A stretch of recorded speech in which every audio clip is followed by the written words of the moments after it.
We are grateful that we are alive, and we know this political wave that is coming. Right now our city is dirty with posters left, right and center. Let's bear with it. After this, KCCA will do the cleaning. Poster to do factory settings.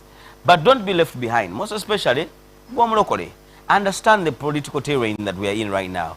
Understand what it is. Let nobody else choose for you. This business of us letting things be, and then somebody else chooses a member of parliament that you know, and then you complain that they're not saying a word, but you didn't vote, you didn't get involved. So today SEC is sitting. On Thursday the elections will be going on. My issue here would be, and I think I liked also among his submission as well, where she said, hey, I know you're talking about all those 10 years and stuff like that and seniority and stuff like that, which I definitely respect, but me single-handedly, I have very many opposition members of parliament that I have brought here, and they are here seated with us. You understand that? So my contribution is not small as well. It is not. It is evident. It is not. Yeah, it's evident, but not compared to Honorable Kadaga's. Yesterday, Bobby Wine yalonchinze. Nope. Mu constituency ya Rebecca Kadaga. Singo wadokola nnyo ewa mongi teriyo. Tosobola na kukwata kumachano nogamba oteekayo ne opposition abakulu befugayo. My issue here is, Diana, I think we serve too long. I think we serve too long. And we get contented and entitled in some spaces. Diana, it will be foolhardy of me to not to read the system and the title. I was humiliated simanya 3 years ago. Of course, bali balonda bichi ngolaba walu side tubamwagala mu system. Who was humiliated? Kadaga byabadagamba nga balonda of course speaker mpya bichi. Chiba cha kisiru nnyo, foolhardy of me.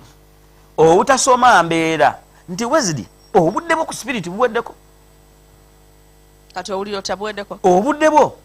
Ati kati nchengezako kunyonyola. Chiba cha kisiru nnyo okulemerako no hanging on to it. Okitegedde? Nolemerako nga bana already the signs and symptoms zikulaga. I think your time is up. As an individual, we ought to look into that. Even each one of us who is actually working in some spaces. Yeah. Omanye nti wabula wano yes nali darling. Myaka 3 emabega. Emyaka 5 emabega. Naye kati engeri je wano ba darling abapya. Waliwo kati abalala oberanga omanyanga mangu nnyo n'osoma signs and symptoms. Edde simu yakubirwango solvinge buli kimu. Kati bakyagikubira. Kati manya nti waliwo omulala abisolovinga. Obo kitegedde manya nti kati president akyayita gwe for ABCD bayita mulala. Kati kiba kitegeeza obudde bwo bukoze eki buweddeko. The moment you still stick to finding and fighting for that place, ofa pressure, ofa ekikutuko, ofa ng'obuna ng'obuyana. The problem I see is both of them are looking up to their president. For them, they want to support who has served this nation for decades. Yes. You get it? Yes. And he's still here, even in his evening time. Ideas. So now, people, an apple doesn't fall far from that tree. There is no party like NRM. Kati now when chetwogerako cha kibiina mukulembeze bwa kibiina that's a because problem. That is the current position je bakayalira. Exactly, that's a problem. For them they think they are in the party system. Bunga bobalooza bali mu party system. There is no party called NRM. I think the area people understand it better. Certain. There is a Yoweri Kaguta Museveni, the president of the Republic of Uganda, with his system and organization. I'm certain. I feel like they should give Honorable Kadaga a chance to serve this term. And then Honorable Among still has time to serve, even years to come. Yeah, she's very young. There's still more time. Yeah. And I'm certain her cry at the back of her mind, what is probably disguised in her cry right about now. I'm sharing my opinion on the issue. I think omuntu bwoweereza ebbanga company bwoweereza ebbanga eggwanga lyo, it is prudent in your final days, in your evening hours, in your evening time, to be accorded the respect and the leniency and the honor Omanyi that lwaki? you deserve. Who is the former Just a minute. president? It is Omanyi painful. lwaki abantu abafudde naye nga baaliko ba members of parliament era babawa that respect nti bwe baba babaziika babaziika in a respectable way, like yawumula yabivaamu takyalina member of parliament okitegeera naye bwafa era bamuza mu parliament ne bamuwa farewell entuufu esaanidde nti agende n'ekyo ekitiibwa ekyaki. Now this is the cry that Who's the Kadaga former vice has. president? Ochegeera wamma Eh.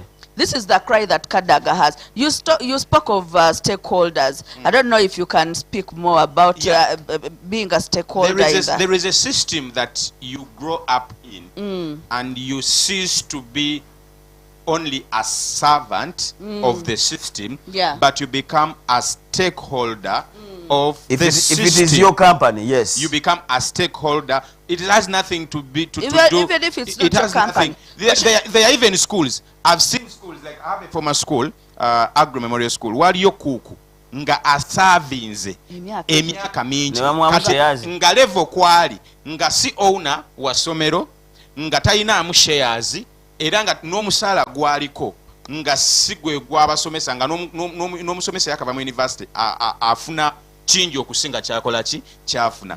But because she has served diligently for that particular school for a long time, it gave me peace and joy seeing the way she was treated, even her send off, the way she was respected, the way she was treated.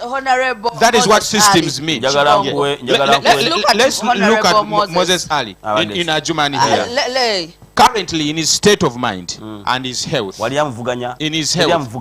That is what we're trying to bring on board. But this is the system. That's what I'm trying to bring on board. It is the system itself that is according in the respect. Believe me, what is happening in Ajumani, what Moses Ali stands for in Ajumani, his history, his contribution, his stand, respect, the service he has rendered to that part. Right now, honestly speaking, he does not deserve, not at any particular time. Because I don't believe he can even, I don't believe he can even write. He cannot. He can even hardly communicate. But because of his contribution to the system, to the area, the peace and stability, by humanity, into Moses had kakolechi. Then abajumani basanyuka. Tebamuwa masibaako. Kati kyekindi ku Honorable Kadaga kyayagala kiri kimu. Kyayagala kiri kimu. Bakamukuba oba tebakamukuba ayagala decent send off. Bwe tutunulira ani ali vice president avuddeko? Edward Sekandi. Honorable Sekandi today afuna honorarium ya vice deputy. This has nothing to do with money. You're taking us in money things. Yes. Deputy speaker afuna n'ogwa speaker afuna n'ogwa deputy n'ogwa vice president today ye advisor wa president okitegeeza bampangisa no Kampala Boulevard floor number oba kitegere kyemugamba tayogera alyoke amanya akavuyo akali mu bintu bineeno bw'ogamba ekya Moses Ali kyogezako kuleeta ekya Moses Ali yali muyeekera ng'akyankalanyiza waggulu eyo mu north era endagaano eyaliwo ne president Yoweri Kaguta Museveni nti muteeke wansi n'abayeekera bonna mbadde munina munnabagala actually baali bagana kukutulako eyo West Nile bagijjeko bagikutuleko ne bagamba ogenda kufuna paka lwolifa nga gwe deputy prime minister obocheke kyekugamba kati abeeya abajumani ffe tetuganye same way we do not have a problem people looking at Rebecca Kadaga honorable ne bamulonda eyo jakujja mu constituency ekyo tukinako control over, but when you come to SEC, a company owned by somebody else, by he wants who he wants and who he feels like will continue to take the company moving forward. It's the same thing here. I cannot come here and say because of how long I've been here, you know, kubera kusipiriti paka. No, my time comes up, my boss feels like I have no responsibility here, kicks me out, I go. And I should take that in and understand it. For Kadaga, it's not about only how long. She's eligible.